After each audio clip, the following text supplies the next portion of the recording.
Now, could Africa become a leader in supplying green fuel to the world? That question has become even more relevant as Russia continues its invasion of Ukraine, creating disruption in Europe's energy supplies. Germany is one of the countries scrambling for alternatives, including from the African continent. This week, the country's Minister of Economy and Climate, Robert Habeck, visited two nations in Southern Africa. That's Namibia and South Africa, both of which are looking toward green hydrogen fuel production. In Namibia, Habeck supported a $10 billion hydrogen project from a German firm. There are, however, concerns that Africa will not fully benefit or be in control of its own green energy resources. But Habeck was quick to allay those fears, saying the last thing we should accept is some kind of green energy imperialism.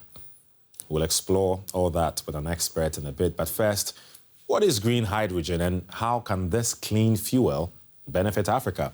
Let's get a better understanding from one project in South Africa. It's here at a small site around 150 miles north of Cape Town that we get a glimpse of what South Africa's energy future could look like. This is one of the country's first green hydrogen projects, and it all works using the power of the sun rather than fossil fuels like coal or oil.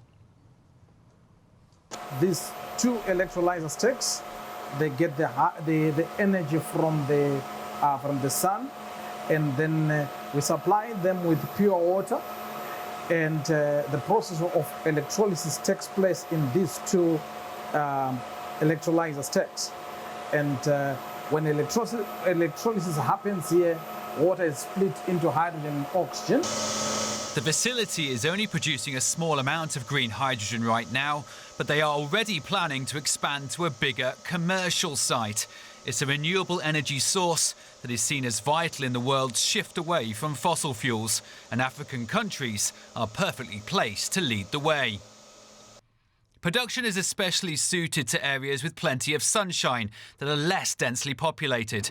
But it has to be done on a large scale, and the cost to put the infrastructure in place will be huge.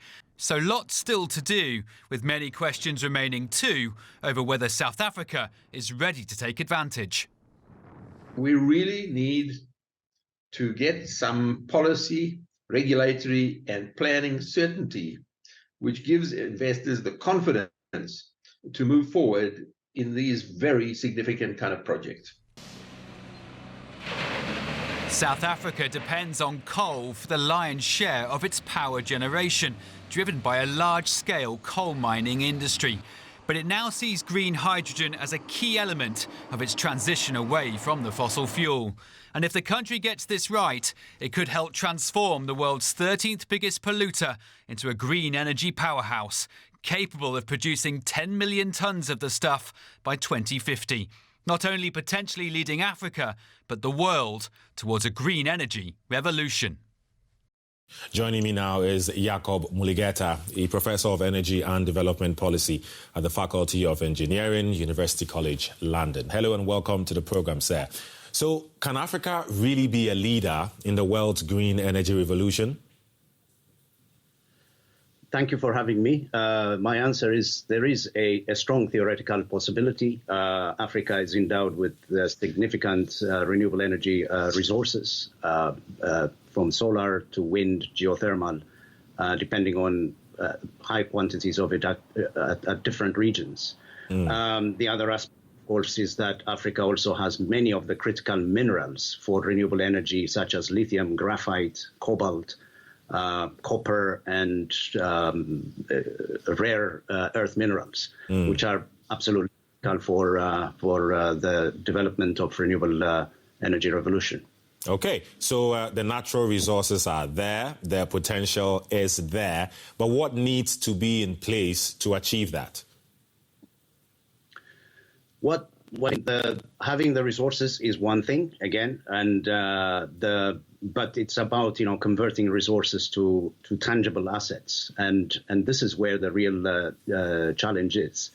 And what African countries need to negotiate and to have ambition towards is to have a strong manufacturing base for renewable energy technologies where they participate in the entire value chain of renewable energy. Now, these will require policies, this will require building institutions, this will require serious industrial policies that would harness these resources. We just played a report that was looking into green hydrogen energy, I should say, in especially Southern African countries.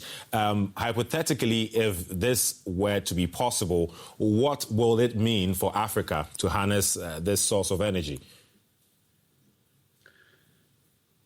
Well, I mean, there are going to be some countries that may not be able to harness this. So I think, we're talking about a handful of countries at the moment, Namibia, South Africa, there's also a movement, in Mauritania. So certainly one thing that green hydrogen offers is flexibility, because it's not just electricity production, but also being able to transport hydrogen energy, but also produce ammonia, which clearly is quite important for agricultural production.